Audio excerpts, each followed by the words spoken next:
सर्वप्रथम तर विज्ञानवारीच्या या दुसऱ्या लेवलला आल्याबद्दल तुमच्या सर्वांचं अभिनंदन। आणि जे आता तिसऱ्या लेवलला म्हणजे प्रात्यक्षिक लेवलला सिलेक्ट होतील त्यांचं सुद्धा ॲडव्हान्समध्ये अभिनंदन। तर या परीक्षेच्या स्वरूपाबद्दल सांगायचं म्हटलं, तुम्हाला फिजिक्स, केमिस्ट्री, बायोलॉजी आणि मॅथ्स या चारही विषयांचे प्रात्यक्षिक असणार आहेत। त्याच्यामध्ये प्रत्येक विषयाचे 2 प्रात्यक्षिक असतील, फिजिक्सचे 2, केमिस्ट्रीचे 2, तसेच बायो आणि मॅथ्सचे 2, आणि 5 मार्कांचं हे शेवटी स्पॉटिंग असेल। ठीक आहे, तर एका कोणत्याही एका सब्जेक्टला असं असणार की एक प्रॅक्टिकल पहिले असेल तुमचे, त्यानंतर फॉलोड बाय एक ग्रुप पहिलं प्रॅक्टिकल करेल, दुसरा ग्रुप नंतर त्याच्यात सेकंड प्रॅक्टिकल करेल। हे 2 प्रॅक्टिकल झाल्यानंतर शेवटच्या 5 मिनिटांमध्ये या दोन्ही प्रॅक्टिकलला तुम्हाला 10-10 मिनिटं वेळ आहे। आणि शेवटच्या जो सेक्शन आहे स्पॉटिंगचा, त्यासाठी तुम्हाला प्रत्येक स्पॉटला 1 मिनिट, असे 5-6 स्पॉट असणार, त्यापैकी 5 स्पॉट तुम्हाला करायचे आहेत। ठीक आहे, असे टोटल एका सब्जेक्टला तुम्हाला 25 मिनिटं वेळ असेल। तुम्हाला सेक्शन टू सेक्शन जाण्यासाठी काही टाईम वेळ सुद्धा तिथे दिला जाईल।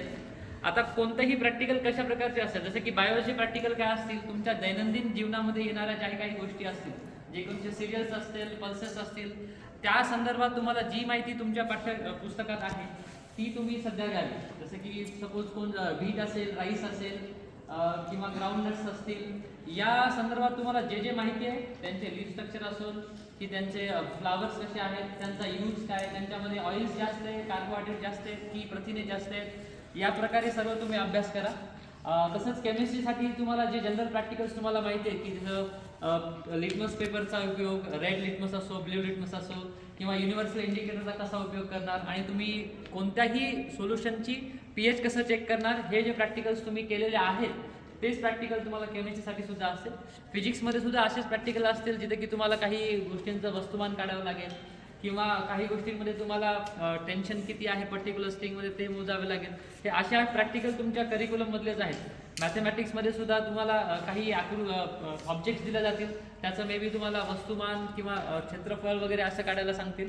तर या प्रकारे तुमच्या प्रात्यक्षिकचा तुमच्या टेक्स्टबुकमध्ये जो पार्ट आहे, तुमच्या पुस्तकांमध्ये जे जे ॲक्टिव्हिटी एक कॉर्नर असतो किंवा प्रात्यक्षिकचा एक पार्ट असतो तुमच्या ह्याच्यामध्ये थेरीलाच अटॅच, तर त्या संपूर्ण प्रॅक्टिकल्स तुम्ही ह्या पुढच्या 2-3 दिवसात करा। आणि सर्वात आधी तर तुम्ही परभणी ॲस्ट्रॉनॉमिकल सोसायटीचं जे यूट्यूबचं चॅनल आहे त्याला एकदा सबस्क्राईब करून ठेवा, कारण की त्याच्यामध्ये काही तुम्हाला व्हिडिओज भेटतील पाहायला, तर ते व्हिडिओ पाहून तुम्हाला प्रात्यक्षिक कशी करायची याची सुद्धा आयडिया होऊन जाईल। ठीक आहे, बऱ्याच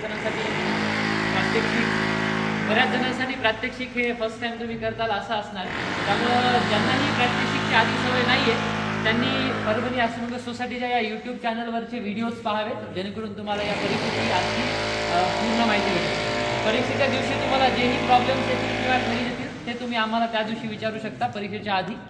तर मी आता सूर्य सरांना विनंती करतो, पहा, म्हणजे सरांनी सांगितलं तुमच्या लक्षात आलं असेल, स्पॉटिंगमध्ये काही